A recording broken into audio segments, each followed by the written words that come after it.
नमस्कार माताओं और बहनों, आप सभी का स्वागत है हमारे YouTube चैनल श्रद्धा संगम ऑफिशियल में। आज हम आपको सुनाने जा रहे हैं गौ माता की महिमा से भरी एक बेहद प्राचीन और दिल को छू लेने वाली कहानी। एक ऐसी कथा जो हमें सिखाती है कि हमारे जीवन में दान और निस्वार्थ भक्ति का क्या महत्व है और कैसे जीते जी किया गया पुण्य मरने के बाद भी हमारा साथ नहीं छोड़ता। इस कहानी को अंत तक पूरा जरूर सुनिएगा, क्योंकि अधूरी कहानी से पूरा पुण्य नहीं मिलता। चलिए शुरू करते हैं। बहुत पुरानी बात है। एक खुशहाल गांव में एक सेठ और सेठानी रहते थे। सेठ जी के पास धन दौलत की कोई कमी नहीं थी। अपार धन संपत्ति थी। पूरे गांव में उनका बड़ा ही नाम था। सब उनकी बहुत इज्जत करते थे। लेकिन इस सब के बावजूद सेठ सेठानी के जीवन में एक बहुत बड़ा दुख था।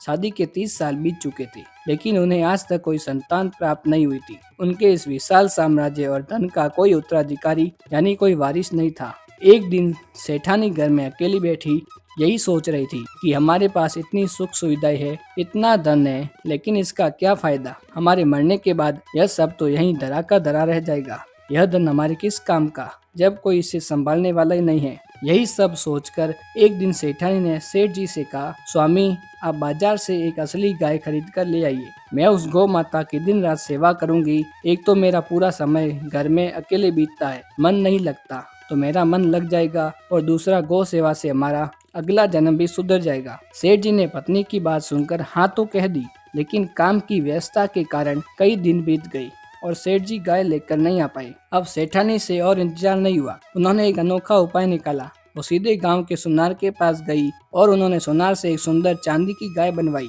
सिर्फ गाय ही नहीं, उन्होंने उस चांदी की गौ माता के लिए सोने के जेवर भी तैयार करवाए। पाँव के लिए सुंदर पायल, गले के लिए कंठी और एक सुंदर हार भी तैयार करवाया। साथ ही गौ माता के लिए सुंदर वस्त्र भी बनवाए। सेठानी उस चांदी की गाय को घर ले आई और पूरे विधि विधान से उसकी पूजा पाठ करने लगी। यह उनका रोज का नियम बन गया। वो हर दिन गाय माता की पूजा करती, उन्हें कथा सुनाती और उनके भोग के लिए अपने हाथों से स्वादिष्ट हलवा, पूरी और खीर बनाती थी। अब आप सोच रहे होंगे कि चांदी की गाय भोग कैसे लगाएगी। तो सेठानी क्या करती थी, वो भोग लगाने के बाद उस सात्विक भोजन को बाहर ले जाती और गली से आने जाने वाली असली गाय को बड़े प्रेम से खिला देती थी। इस तरह सेठानी का समय बहुत अच्छे और भक्तिमय तरीके से गुजरने लगा। देखते ही देखते इस अनूठी भक्ति को 1 साल पूरा बीत गया। 1 साल पूरा होने पर सेठानी ने सेठ जी से कहा, अब मुझे अपनी गाय माता का उद्यापन करना है, यानी व्रत का समापन। इसीलिए आप गांव से किसी योग्य और विद्वान ब्राह्मण को हमारे घर भोजन के लिए सादर आमंत्रित कराइए। सेठ जी तुरंत गांव के एक सीधे सरल पंडित जी के पास गए और बोले, पंडित जी, कल आप हमारे घर भोजन करने अवश्य पधारिएगा। मेरी पत्नी गाय का उद्यापन कर रही है।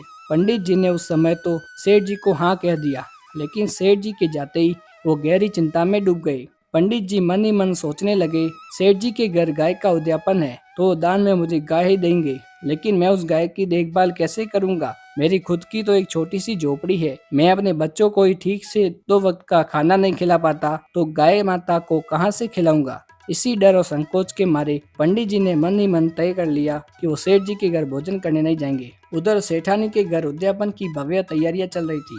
सेठानी ने दान के लिए तांबे के 2 बड़े बड़े ड्रम खरीदे। एक ड्रम को शुद्ध पानी से भरा और दूसरे को सूखे गेहूं के दलिए से भर दिया। साथ ही एक पूरी बोरी गेहूं भी अलग से रखा, ताकि वो पंडित जी को गाय के साथ दान भी कर सके। इसके अलावा पंडित जी के लिए सुबह से ही तरह तरह के स्वादिष्ट व्यंजन और पकवान बनाए जाने लगे। सुबह से दोपहर हो गई, लेकिन पंडित जी नहीं आए। सेठानी को चिंता होने लगी। उन्होंने सेठ जी से पूछा कि आपने पंडित जी को सही से निमंत्रण दिया था या नहीं, दोपहर होने को आई है, वो अभी तक क्यों नहीं आई। सेठ जी ने कहा, भाग्यवान, मैं बहुत अच्छे से बोलकर आया था। तुरंत सेठ जी ने अपने एक वफादार नौकर को पंडित जी के घर भेजा। नौकर जब पंडित जी के घर पहुंचा तो देखा कि वो घर पर ही है। नौकर ने कहा, पंडित जी, आप आज सेठ जी के यहाँ भोजन पर क्यों नहीं आए। आप अपना इतना बड़ा नुकसान क्यों कर रहे हैं। हमारी सेठानी ने आपके लिए विशेष रूप से चांदी की गाय बनवाई है और आपको दान में बहुत सारा धन भी देने वाली है। जब पंडित जी ने सुना कि दान में असली गाय नहीं बल्कि चांदी की गाय और ढेर सारा धन मिलने वाला है, तो उनकी सारी चिंता दूर हो गई। वो मन ही मन बहुत खुश हुए। उन्होंने तुरंत सुंदर वस्त्र पहने और नौकर के साथ सेठ सेठानी के घर पहुंच गए।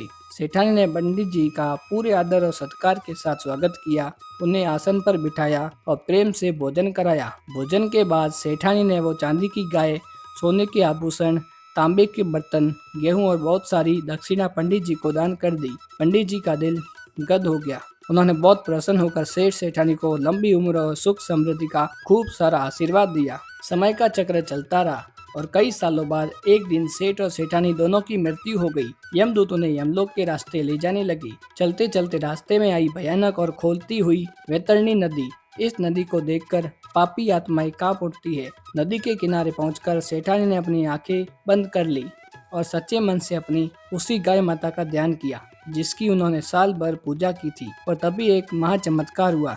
देखते ही देखते उस खोलती हुई नदी के बीचों बीच साक्षात वो दिव्य चांदी की गौ माता प्रकट हो गई। गाय माता ने सेठानी से कहा, हे सेठानी, तुमने धरती पर मेरी बहुत सेवा और दान किया है। तुम दोनों तुरंत मेरी पूंछ पकड़ लो, तुम्हें यह वैतरणी नदी पार करनी है। सेठ और सेठानी ने तुरंत श्रद्धा से गौ माता की पूंछ पकड़ ली और जो नदी दूसरों के लिए खौफ का कारण थी उसे दोनों ने बड़े ही आराम और सहजता से पार कर लिया। नदी पार करने के बाद सेठ जी हैरान रह गई। उन्होंने अचरज से अपनी पत्नी से कहा, अरे सेठानी, यह कैसा अद्भुत चमत्कार था। तुमने जीते जी कब चांदी की गाय की सेवा की थी जो आज इस संकट में हमारे काम आई। तब सेठानी ने सेठ जी को याद दिलाते हुए पूरी बात बताई। स्वामी, जब हमारे धन का कोई वारिस नहीं था तब मैंने घर पर चांदी की गाय बनवाकर साल भर उसकी सेवा की थी और उद्यापन में उसे पंडित जी को दान किया था। यह आज उसी निस्वार्थ दान और भक्ति का फल है जो आज यमराज के मार्ग में भी गौ माता ने हमारी रक्षा की और हमें वैतरणी नदी पार करा दी। तो भक्तों, शास्त्र भी कहते हैं कि जो मनुष्य अपने जीवन काल में गौ सेवा और दान पुण्य करता है उससे मृत्यु के बाद यमलोक के मार्ग में भी कभी कष्ट नहीं भोगना पड़ता। गौ माता की इस परम पवित्र कहानी का फल हर उस इंसान को मिले जो इसे कह रहा है, जो इसे सुन रहा है और जो कमेंट में अपनी हाजिरी लगा रहा है। बोलिए जय गौ माता की जय। यदि आपको ये कहानी पसंद आई हो तो वीडियो को लाइक करें, चैनल को सब्सक्राइब करें ताकि ऐसी कथाएं हम आपके लिए लेकर आ सके। मिलते हैं नेक्स्ट वीडियो में, तब तक के लिए आपका दिन शुभ रहे। जय श्री कृष्णा, राधे राधे।